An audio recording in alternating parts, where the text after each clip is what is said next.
Buat teman-temanku yang baru gabung, bisa cek di playlist untuk urutan videonya, dan bisa juga cek di playlist untuk judul barunya. Bab 71 Kaulah yang mengabaikan kebajikan bela diri terlebih dahulu. Kisah ini mirip dengan apa yang dipikirkan Yun Ran sebelumnya. Yang satu penuh kasih sayang, dan yang lainnya tidak berperasaan. Seorang wanita muda yang dingin dan penyendiri dari sebuah sekte telah jatuh cinta pada seorang pria yang dingin dan tidak berperasaan. Dia berpikir bahwa dia akan menjadi eksistensi istimewa di mata pria itu. Jadi dia terus mengganggunya, sambil mencoba meluluhkan hati pria itu. Siapa yang tahu bahwa tidak peduli seberapa keras dia mengejar pria itu tidak akan tergerak. Feng Chen melanjutkan, Wen Sueyun ini sebenarnya cukup tampan. Meskipun dia tidak secantik kamu, dia adalah salah satu wanita paling cantik di sekte ini. Dia juga putri tertua dari sekte Lingsu. Murid sekte yang tak terhitung jumlahnya menganggapnya sebagai dewi mereka. Itulah mengapa ekspresinya sangat jelek saat dia melihatmu muncul di samping Ah Yuan. Nona tertua ini menganggap dirinya tinggi tapi kalah darimu. Dia mungkin akan merasa tidak nyaman untuk sementara waktu. Yun Ran mengangguk pelan dan mengulangi kata-katanya, tapi pikirannya tertuju pada Mo Bei Yuan. Tatapannya tertuju pada pria yang berjalan di depan dengan paket kecil di pelukannya. Dia juga penasaran. Jadi, wanita seperti apa yang akan membuat pria seperti itu jatuh cinta? Melihat betapa dia sangat menyayangi kedua anaknya, dia menyadari bahwa orang ini bukannya tidak punya hati, tapi dia hanya peduli pada orang-orang yang berarti baginya. Tidak apa-apa jika pria seperti itu tidak jatuh cinta, tetapi begitu dia jatuh cinta, dia pasti akan sangat menyayangi wanita itu dan memperlakukannya seperti nyawanya. Yun Ran memikirkan racun Gu yang mengikat mereka berdua lagi. Dia mengerucutkan bibir merah mudanya dengan acuh tak acuh. Apa yang dia pikirkan? Apa hubungannya dengan wanita mana yang disukai pria itu? Kelompok itu dengan cepat sampai di aula sekte di gunung. Yun Ran dan Yun Qingqing berdiri berhadapan. Masalah pengambilan akar spiritual diserahkan kepada sesepuh sekte yang dihormati. Di bawah pandangan semua orang, tetua itu menggunakan kekuatan spiritualnya untuk memaksa akar spiritual tingkat surga keluar dari tubuh Yun Qingqing. Yun Ran hanya pernah mendengar tentang akar spiritual di masa lalu, tetapi dia belum pernah melihat sesuatu yang spesifik.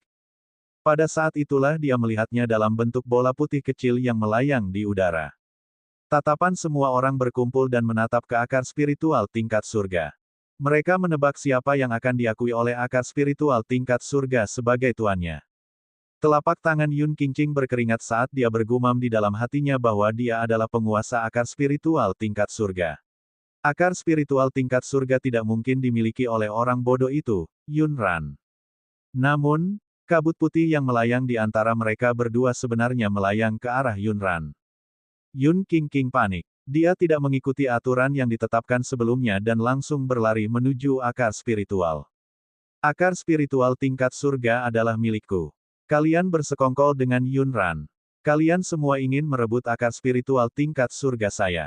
Jika dia bisa merebutnya, Yun Ran tidak akan menjadi ratu kiamat secara cuma-cuma. Kaulah yang pertama-tama tidak mematuhi kebajikan bela diri. Jangan salahkan aku. Dengan itu, dia melompat dan menendangnya. Yun Qingqing menyaksikan akar spiritual tingkat surga mendarat di telapak tangan Yun Ran. Dia bangkit dari tanah dan bergegas sekuat tenaga. Berikan padaku. Kembalikan akar spiritual tingkat surga saya. Ini milikku. Hasil ini memberinya pukulan besar, sehingga mata Yun Qingqing menjadi sedikit gila. Meskipun Yun Ziyuan dan istrinya telah melakukan pencurian akar spiritual tingkat surga di belakang punggung Yun Qingqing, Yun Ran tidak berpikir bahwa Yun Qingqing tidak bersalah atau menyedihkan. Tuan rumah telah diculik oleh pangeran keempat untuk menggali hatinya. Yun Qingqing lah yang memberitahu pangeran keempat bahwa dia menderita penyakit jantung dan membutuhkan jantung tuan rumah sebagai obat utama. Kalau tidak, dia tidak akan berumur panjang. Mo Chengwang adalah pengikut Yun Qingqing yang tidak punya otak dan menculik tuan rumah. Begitulah cara Yun Ran bertransmigrasi. Bab 72 terlalu banyak bagiku untuk mengalahkanmu. Sebenarnya, menggunakan hati orang lain sebagai obat primer adalah omong kosong. Yun Qingqing baru saja membuat kebohongan sebagai lelucon. Dia tidak pernah mengira bahwa lelucon ini akan merenggut nyawa tuan rumah. Sudah cukup baik bahwa Yun Ran tidak menyalahkannya atas kematian tuan rumah. Yun Ran, kamu jalang kecil. Kembalikan akar spiritual tingkat surga kepadaku. Sifat asli Yun Qingqing, yang tersembunyi di balik penampilannya yang lembut, terungkap saat dia meraung ke arah Yun Ran sekuat tenaga. Pak kecil dalam pelukan Mo Beiyuan mengira ibunya telah diintimidasi dan terburu-buru menarik lengan baju ayahnya. Ayah, cepat lindungi ibu. Penjahat besar akan menindas ibu. Bun bahkan lebih lugas. Penjaga rahasia tidak memperhatikan ketika mereka melihat sesosok tubuh kecil menabrak Yun Qingqing. Pergilah, wanita nakal. Jangan ganggu ibuku. Tanpa diduga, Yun Qingqing tidak berdiri teguh dan dirobohkan oleh Bun. Yun Ran menatap kosong pada Pak kecil yang melindunginya. Dia jelas kecil, tapi dia sangat berani. Tapi sebagai seorang ibu, Yun Ran akan mengkhawatirkannya. Dia ingin memberitahu Bun untuk tidak terburu-buru keluar ketika dia tidak cukup kuat. Kali ini, Yun Qingqing, tetapi jika dia bertemu dengan master yang kuat lain kali, Pak kecil itu akan berada dalam bahaya. Sebelum Yun Ran bisa mendidik Bun tentang keselamatan, sosok lain mendarat di depannya. Itu adalah Mo Beiyuan. Kedua anak itu berdiri di depannya dengan protektif. Sekarang ada penghalang pelindung antara dia dan Yun Qingqing. Yun Ran mengulurkan tangan dan menarik lengan baju Mo Beiyuan dari belakang. Saya telah mengambil kembali akar spiritualnya. Adapun Yun Qingqing. Saat Yun Ran berbicara, dia berjalan keluar dari belakangnya dan menatap dingin ke arah Yun Qingqing, yang terbaring di tanah. Jika dia tidak jujur, saya sendiri tidak keberatan memberinya pelajaran. Setelah mengambil kembali miliknya, Yun Ran tidak berniat tinggal di sini. Namun, apa yang harus dia lakukan dengan akar spiritual ini? Dia tidak bisa terus menahannya seperti ini. Mo Beiyuan, apa yang harus saya lakukan dengan akar spiritual saya? Apakah saya perlu mengambil langkah untuk menanamnya kembali? Mo Beiyuan menyerahkan kue manis kecil di pelukannya kepada Feng Chen dan memerintahkannya untuk tidak membiarkannya jatuh. Feng Chen sudah lama iri pada seseorang dan ingin membawa kue manis kecil. Dia segera mengambil alih dan memeluk Pak kecil itu dengan mantap. Mengerti, bahkan jika aku terjatuh, aku tidak akan membiarkan bahaya apapun menimpa putrimu yang berharga. Pak kecil itu tidak dapat memahami lelucon Feng Chen. Dia bahkan berkata dengan suara kekanak-kanakan, Paman Feng Chen juga tidak bisa jatuh. Jika kamu terjatuh, pantatmu akan sakit. Feng Chen awalnya menjalani kehidupan yang kesepian, tetapi sekarang, dia benar-benar ingin memiliki seorang paket kecil yang lucu dan perhatian dalam jaket berlapis kapas. Bagaimana Mo Beiyuan bisa menjadi ayah dari melon kecil yang menggemaskan dengan temperamennya yang buruk? Little Sweetie Cake pasti mirip dengan ibunya, Yun Ran. Feng Chen baru saja selesai memikirkan dari mana Sweetie Cake mendapatkan kepribadiannya yang lembut dan patuh ketika dia melihat Yun Ran menendang dada Yun Qingqing. Itu cepat, kejam, dan akurat. Yun Qingqing baru saja bangun dan menstabilkan dirinya ketika dia diusir lagi. Kekuatan tendangan ini tidaklah ringan. Itu sangat kuat sehingga dia tidak bisa bangun lagi. Wajah porselen Yun Ran menjadi gelap, dan suaranya dingin. Seperti yang saya katakan, jika Anda tidak jujur, saya tidak keberatan memberi Anda pelajaran. Tidak berlebihan bagiku untuk menghajarmu karena mengutuk anakku.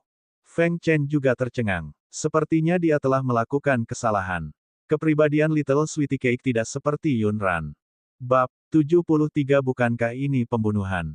Bagaimana bisa seorang gadis manis menendang seseorang dengan begitu kejam? Setelah menendang Yun Qingqing, dia bahkan bertanya, apakah menurutmu tidak berlebihan jika aku memukulmu? Bukankah ini membunuhnya? Mo Beiyuan telah melihat betapa tenangnya Yun Ran ketika membunuh binatang iblis dan menggali kristal di hutan binatang iblis. Dia juga pernah melihat aura Yun Ran saat menghadapi binatang iblis bintang 9 di Gua Ular. Oleh karena itu, dia tidak terkejut karena Yun Ran hanya menendang Yun Qingqing. Dia melirik Yun Qingqing dan mendekatinya. Saya bisa menanam akar spiritual ke dalam tubuh Anda sekarang. Ini mungkin menyakitkan pada awalnya. Bisakah kamu berpegangan? Suaranya sedingin biasanya, tapi setidaknya dia telah mengambil inisiatif untuk berbicara dengan Yun Ran dan khawatir apakah dia bisa menahan rasa sakit itu. Ini cukup membuat Wen Sueyun cemburu. Apakah dia benar-benar tahu cara merawat wanita ini? Apakah dia benar-benar jatuh cinta pada wanita ini? Yun Ran benar-benar tidak bisa mendengar kekhawatiran dalam suara dingin Mo Beiyuan.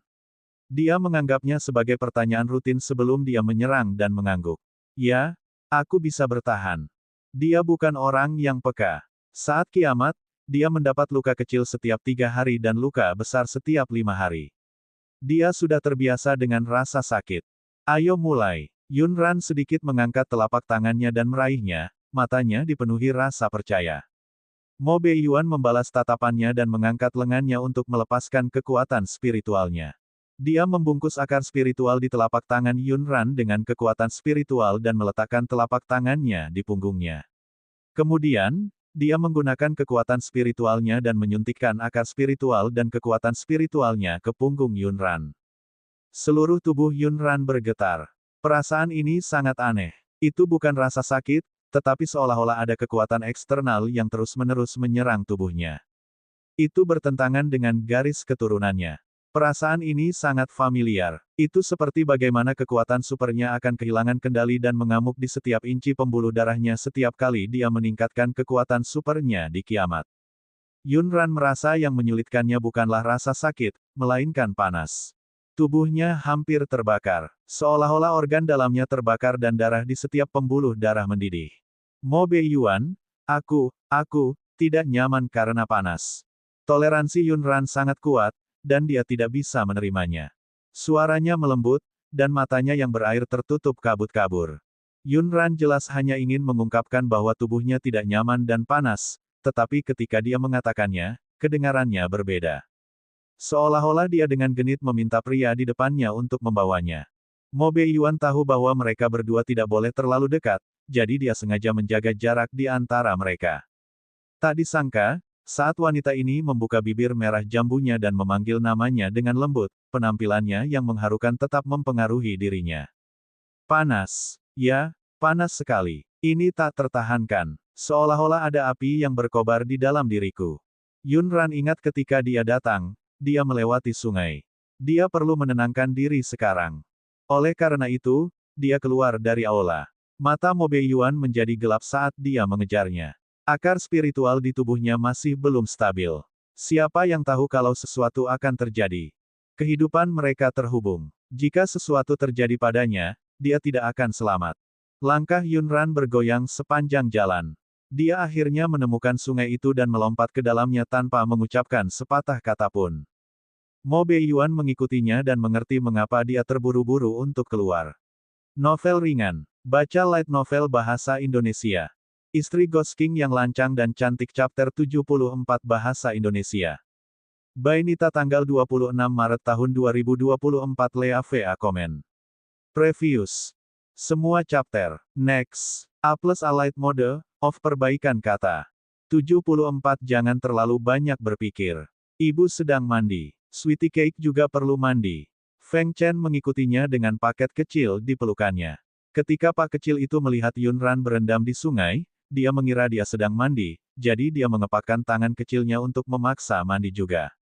Feng Chen baru saja mengambil 2 langkah ke depan ketika dia dihentikan oleh seseorang.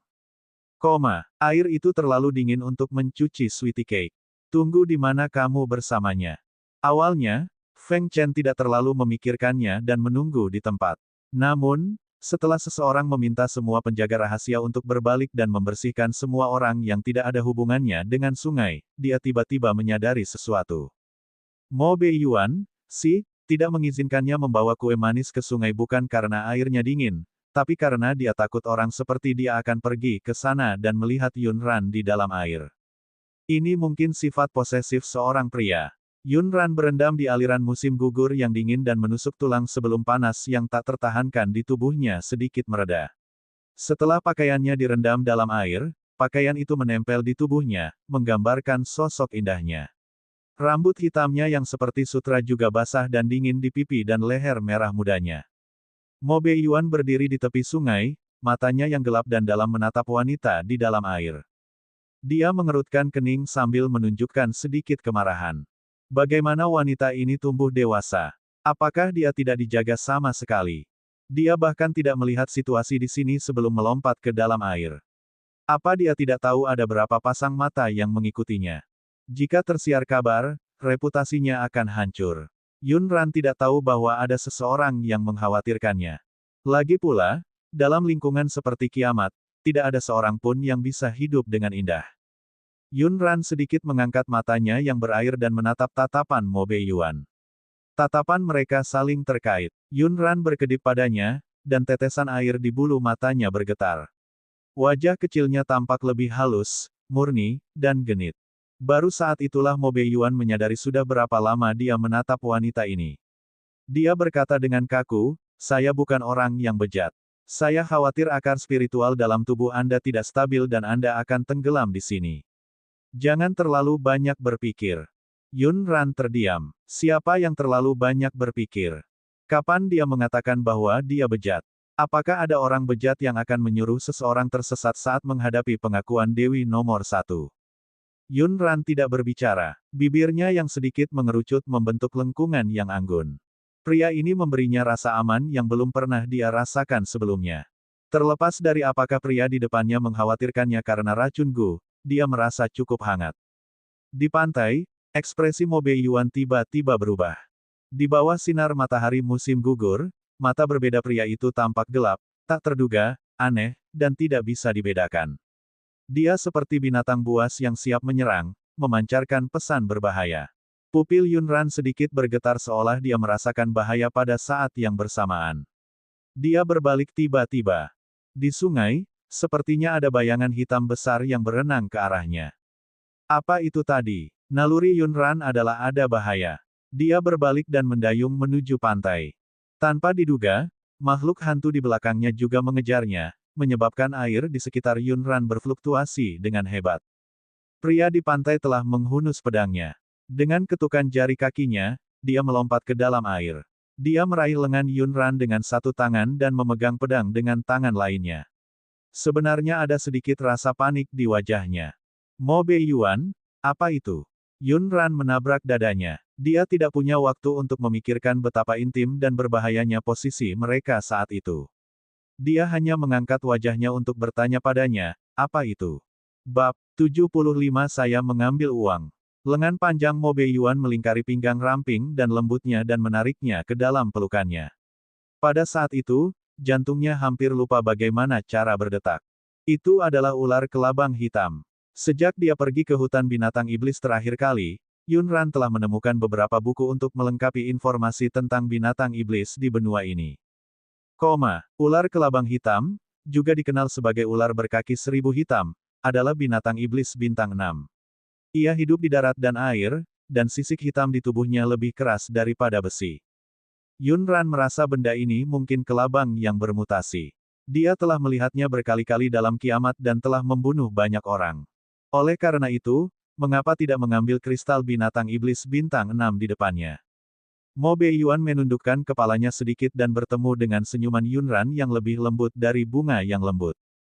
Wanita ini benar-benar tersenyum. Mungkinkah dia dibuat konyol oleh akar spiritual tingkat surga itu? Mengapa Anda tersenyum? Yunran mengerucutkan bibir merah mudanya dan menjawab dengan tegas, "Saya mengambil uangnya." "Saya senang mengambil uangnya." Mo Beiyuan mengerutkan kening. Dia mungkin tidak mengerti apa arti kata-kata acaknya. Yunran menunjuk ke bayangan hitam di air dan berkata, "Ada kristal binatang iblis bintang 6 ditempatkan di depanku. Katakan padaku, haruskah aku menggalinya atau menggalinya?" Mo Beiyuan terdiam. Mo Beiyuan merasa kekhawatirannya di pantai tidak diperlukan. Wanita ini tidak takut sama sekali. Yunran benar-benar berniat menggali kristal. Dia menyikut dada seseorang dan menyapa, "Bawakan aku pedang. Hari ini, saya ingin membelah kepala ular kelabang hitam ini."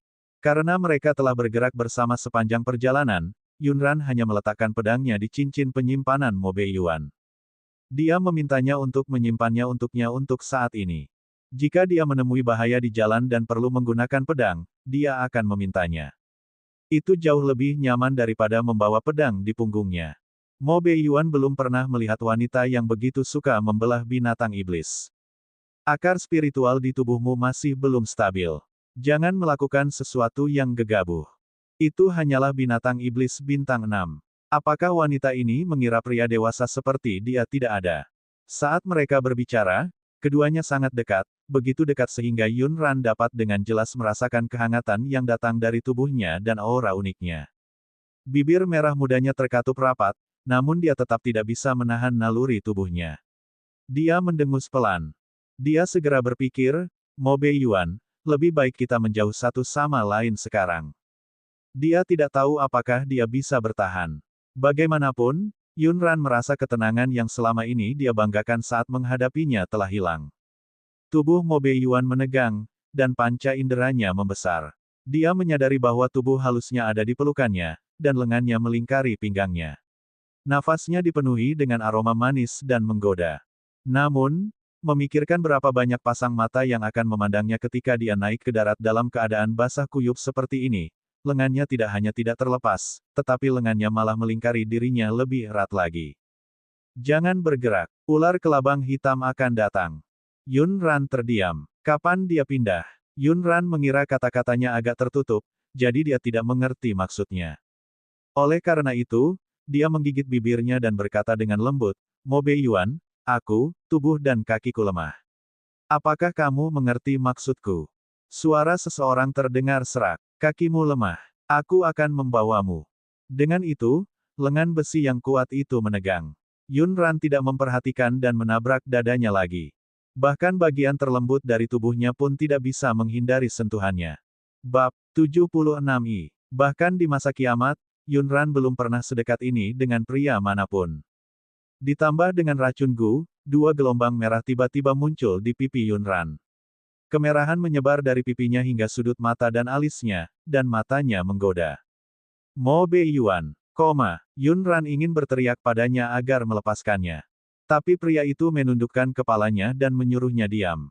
Mendongak, dia melihat tetesan air berkilau meluncur dari rahangnya yang bersudut ke jakunnya yang menonjol. Sebelumnya, Yunran mengira mendeskripsikan jakun seorang pria sebagai sesuatu yang adalah hal yang sedikit berlebihan. Itu hanya sebuah benjolan. Bagaimana orang bisa tahu kalau itu Bukankah itu tidak masuk akal? Namun sekarang, dia merasa dirinya masih terlalu muda dan tidak berpengalaman. Mo Beiyuan sebelumnya telah melepaskan kekuatan spiritualnya pada ular kelabang hitam di seberangnya, mengejutkannya dan mencegahnya maju dengan gegabah. Pada saat ini, dia sedikit menahan kekuatan spiritual di tubuhnya. Ular kelabang hitam merasakan bahwa kekuatan spiritual yang kuat telah menghilang dan segera menjadi gelisah. Ia mengayunkan ekornya dan bergegas menuju mereka. Sedikit yang dia tahu bahwa pedang seseorang telah menunggunya. Mo Beiyuan memegang pedangnya di satu tangan dan memancarkan aura dingin. Dia mengangkat lengannya sedikit dan melompat dengan Yunran di pelukannya, menebas ular lipan hitam. Yunran begitu dekat sehingga dia tidak melihat keahliannya dengan jelas. Dia hanya bisa menghela nafas. Sebuah pukulan besar memang sebuah pukulan besar. Kepala ular kelabang hitam langsung dipotong menjadi dua, dan mewarnai sebagian besar aliran sungai menjadi merah. Yunran sudah mendarat di pantai dan mengenakan jubah besar. Kamu tidak perlu berterima kasih padaku. Aku hanya takut kamu masuk angin dan menularkannya ke kedua anak itu. Yunran tidak menolak kebaikannya. Dia merapikan jubahnya dan pandangannya tertuju pada kepala binatang iblis di dalam air. Yunran bertanya, mengapa ada binatang iblis bintang 6 berlarian di sekitar sini? Adakah yang akan mengangkat hal jelek seperti itu? Rasa estetis aneh macam apa itu? Mo Beiyuan juga merasakan ada yang tidak beres. Tidak ada hutan binatang iblis di dekatnya, dan ular kelabang hitam ini suka tinggal di rawa yang dingin dan gelap. Sungguh aneh muncul di sini. Apakah seseorang mengincar wanita ini? Mungkin keberadaan wanita ini sudah menarik perhatian sebagian orang. Seseorang menginginkan nyawa wanita ini dan ingin menciptakan ilusi bahwa itu adalah kecelakaan. Orang itu ada di dekatnya. Dia diam-diam mengikuti mereka, menunggu kesempatan untuk membunuh wanita ini. Mo Beiyuan mengamati sekelilingnya dengan waspada. Hanya ada hutan di sekitar mereka. Tidak ada seorang pun di hutan yang paling dekat dengan mereka, tetapi ada banyak orang yang berjarak kurang dari setengah mil. Mereka telah menyaksikan keributan itu sebelumnya, tetapi sekarang, mereka dihentikan oleh penjaga rahasia dan menjaga jarak dari mereka. Dia melirik Yunran lagi dan melihat bahwa dia terbungkus erat dalam jubah. Saat itulah Mo Beiyuan memanggil Thunderbolt dan penjaga rahasia lainnya. Apakah kamu menemukan seseorang yang mencurigakan di sekitar sini? Thunderbolt dan penjaga rahasia segera menjawab, tidak, mereka semua adalah penonton. Ada murid sekte dan kultivator yang berpartisipasi dalam pertemuan sekte. Saat Mo Beiyuan bertanya kepada penjaga rahasia, Yun Ran, yang terbungkus jubah, berjongkok di pantai. Dia masih menatap binatang iblis di dalam air. Sweetie Cake dan Bun juga berlari ke sisi Yun Ran dan berjongkok seperti dua jamur lucu. Ibu, apa yang kamu lihat? Kamu juga harus melihat Sweetie Cake. Little Sweetie Cake penasaran dan mulai menanyakan 100.000 pertanyaan lagi. Yun Ran memiringkan kepalanya dan menunjuk ke wajah si kecil yang merah jambu dan tembem itu. Ibu sedang melihat binatang iblis di dalam air. Bab 77 tidak secepat ayah. Oh, kalau begitu Sweetie Cake harus melihat binatang iblis besar itu juga.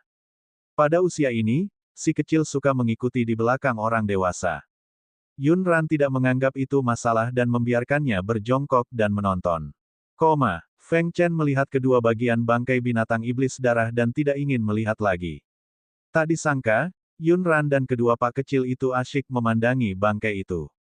Ah Yuan, ada apa dengan ketiga orangmu? Apa bagusnya bangkai binatang iblis ini? Seleranya agak terlalu kuat. Mo Beiyuan menatapnya dengan dingin. Apakah kamu membesarkan binatang iblis itu?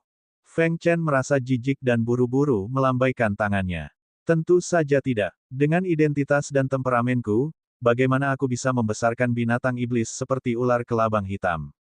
Mo Beiyuan mengerucutkan bibir tipisnya. Lalu kenapa kamu begitu banyak ikut campur?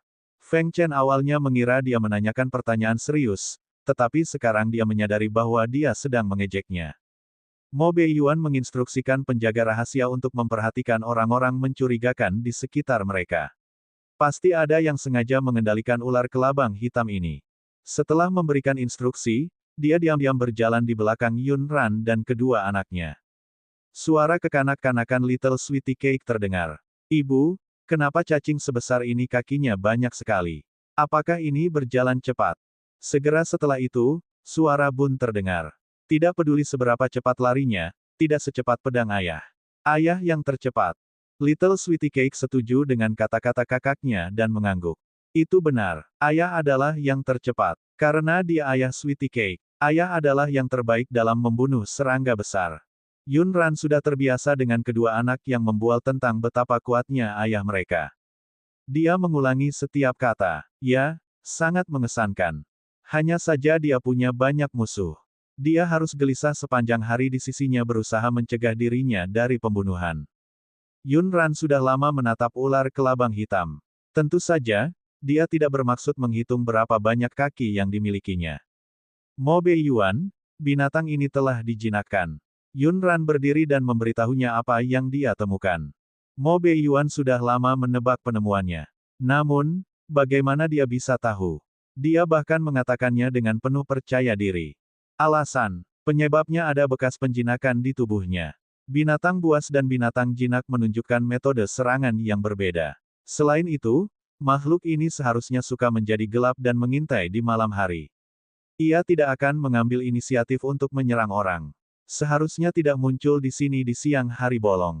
Analisisnya masuk akal. Pemikiran tajam ini membuat Mo Beiyuan memandangnya dengan cara yang berbeda. Yun Ran berhenti sejenak lalu berkata, sepertinya seseorang menginginkan hidupku dan ingin aku mati dengan kematian yang tidak wajar. Tapi itu harus bergantung pada apakah dia memiliki kemampuan. Mo Beiyuan tiba-tiba menyadari bahwa meskipun dia tidak menyerang sekarang, wanita ini akan baik-baik saja. Bahkan jika wanita ini tidak memiliki senjata di tangannya, dia masih bisa membunuh binatang iblis bintang 6 itu. Adapun alasannya, mungkin itu adalah aura keras yang terpancar dari Yun Ran. Ketidaknyamanan yang disebabkan oleh akar spiritual Yun Ran telah teratasi. Namun, dia ingin mengintegrasikan akar rohaninya sepenuhnya ke dalam tubuhnya. Tidak ada rasa jijik tapi dia masih membutuhkan pil obat yang telah disebutkan Mo Beiyuan sebelumnya. Biasanya ramuan obat untuk pil ini sangat berharga dan langka. Meskipun penyimpanan ramuan Mo Beiyuan sudah lengkap, masih ada ramuan yang hilang. Bab 78 Seorang pria dengan dua binatang suci. Tugas menemukan tanaman obat diserahkan kepada penjaga rahasia Istana Yuan. Yun Ran dan yang lainnya terus menghadiri pertemuan sekte dan menunggu tetua ketiga dari sekte Dokter Ajaib menyempurnakan pil yang dibutuhkan Mo Beiyuan. Suasana tenang selama beberapa hari di pihak mereka, tetapi badai di luar sangat besar. Gosip merajalela. Putri tertua dari Istana Perdana Menteri, Yun Qingqing, membangkitkan akar spiritual tingkat surga pada usia 5 tahun. Tapi dia palsu. Perdana Menteri Yun dari benua timur sebenarnya menggali akar spiritual dari seorang putri dan menanamnya pada putri lainnya. Apakah ini distorsi sifat manusia atau kemerosotan moralitas? Putra mahkota benua timur dilumpuhkan oleh Raja Hantu. Paman dan keponakan sebenarnya berebut seorang wanita. Petik 2. Raja Hantu menjadi satu-satunya manusia di benua Swansea yang memiliki 2 binatang suci.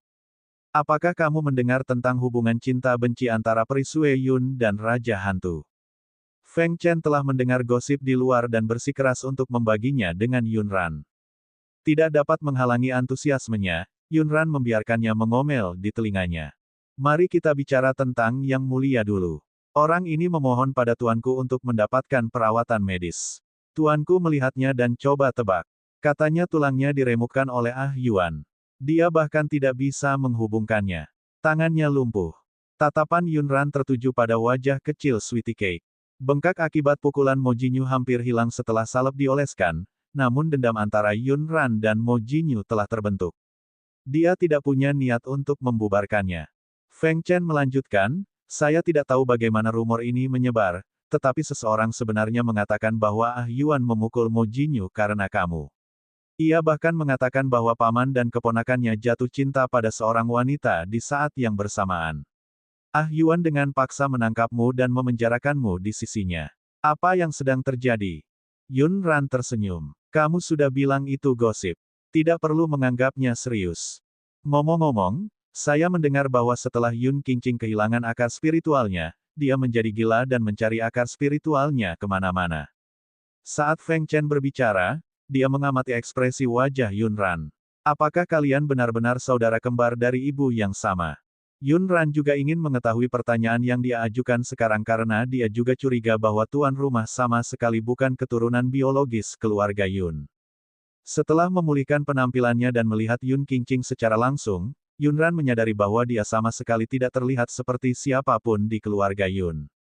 Ditambah dengan sikap keluarga Yun terhadap dia dan kedua anaknya, akan aneh jika mereka adalah anak kandung.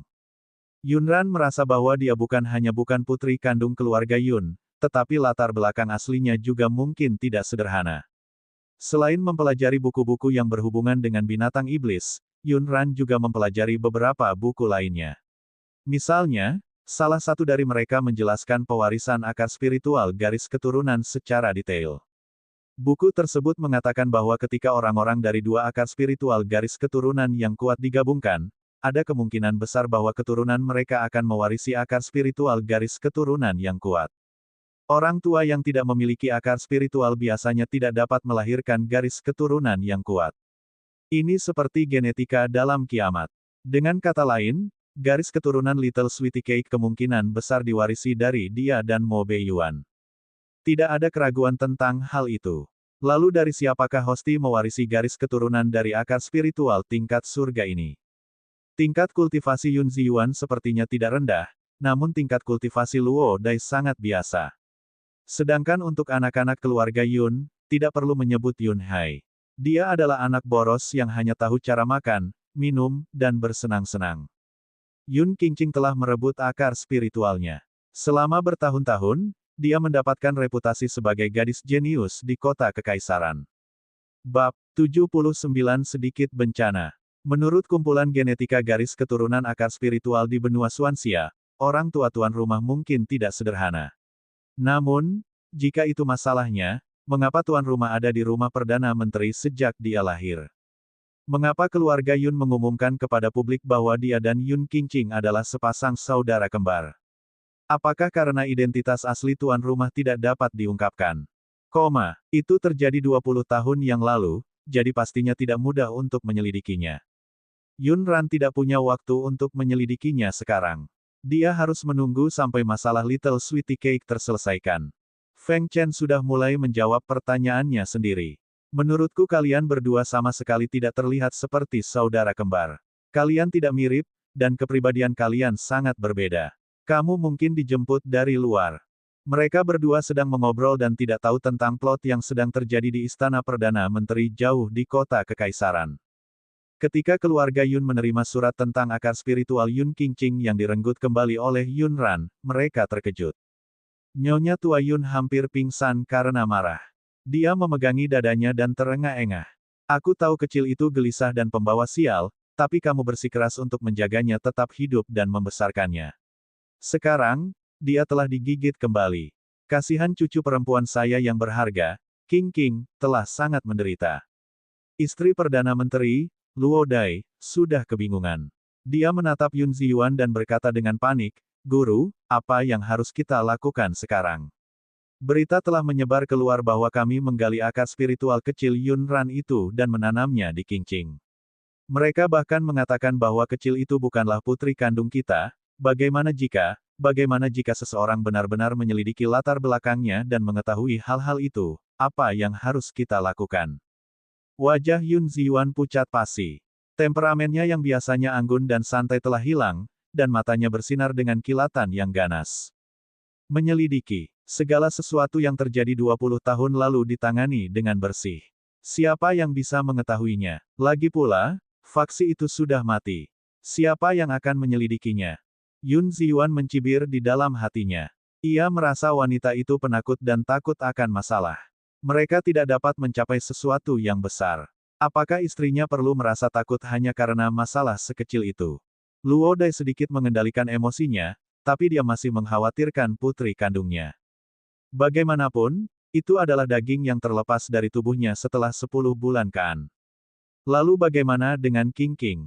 Sekarang dia telah dipermalukan oleh kecil itu di depan begitu banyak orang di pertemuan sekte, bagaimana dia bisa hidup di masa depan? Wanita tua itu menggema dan memarahi Yun Ran lagi. Bahkan Bun dan Sweetie Cake pun tidak luput. Kutukan kecil itu jelas bukan orang yang berperilaku baik. Sama seperti ibunya yang murahan, dia paling suka merayu pria. Dia benar-benar berkumpul dengan Mo Beiyuan, dewa pembunuh itu. Kamu seharusnya sudah membunuh dua kecil itu sejak lama. Sekarang, ibu kutukan ini mengandalkan anak-anaknya dan menindas keluarga kami dengan dukungan Mo Beiyuan. Dia kemudian menyebutkan bahwa roti dan kue manis adalah garis keturunan Mo Beiyuan. Yun Ziyuan berkata, siapa yang mengira dia akan naik ke tempat tidur Mo Beiyuan? Sekarang, mari kita pikirkan bagaimana menjelaskan akar spiritual tingkat surga dari Qingqing. Saat kami menggali akar spiritual kecil itu, tidak ada yang melihatnya. Oleh karena itu, meskipun masalah ini terungkap, kita hanya bisa berpura-pura tidak mengetahuinya. Mintalah seseorang untuk menyebarkan berita keluar dan mengatakan bahwa kecil itu bodoh. Tidak ada yang akan percaya pada orang bodoh. Yun Ziyuan berhenti sejenak dan berkata, adapun Qingqing, jika saya bisa menggali akar spiritual kecil itu untuknya, saya juga bisa menggali akar spiritual orang lain. Anakku tidak akan pernah menjadi orang yang tidak berguna. Bab 80 bahkan lebih tidak layak. Ekspresi Luo Dai akhirnya sedikit membaik. Dia memaksakan senyum. Aku tahu itu. Tuan, kamu paling menyayangiku. Yun Ziyuan tidak memandangnya. Sebaliknya, dia terus memikirkan bagaimana menangani masalah ini. Hanya dengan cara ini akan lebih logis bagi semua orang untuk berpikir bahwa keluarga Yun adalah korban yang paling tidak bersalah. Tidak peduli bagaimana rumor itu menyebar, kita harus bersikeras bahwa kecil itu adalah keturunan keluarga Yun. Mengenai apakah dia mirip dengan kita atau tidak, itu tidak penting sama sekali. Tidak ada yang akan muncul dan mengakuinya. Keluarga itu sudah mati. Bahkan jika beberapa orang yang selamat masih hidup, mereka tidak mengetahui keberadaan kecil ini sama sekali. Bagaimana dengan Mo Beiyuan? Akankah dia menyelidiki latar belakang Yun Ran? Luo Dai masih sedikit khawatir. Bagaimanapun, latar belakang Yun Ran adalah rahasia besar yang cukup melibatkan keluarga Perdana Menteri mereka. Yun Ziyuan menggelengkan kepalanya. Tidak, Mo Beiyuan adalah orang yang paling berdarah dingin. Sebelumnya, ketika tunangannya meninggal, saya belum pernah melihatnya ikut campur dan menyelidiki penyebab kematian mereka. Setelah mendengar kata-kata Yun Ziyuan, Nyonya Tua Yun dan Luo Dai sepertinya telah meminum pil penenang. Mereka juga memutuskan untuk menjemput Yun Qingqing kembali terlebih dahulu dan berkolusi dengannya untuk mengarang cerita kalau-kalau dia membiarkannya lolos di masa depan dan mengungkap rahasia latar belakang Yun Ran.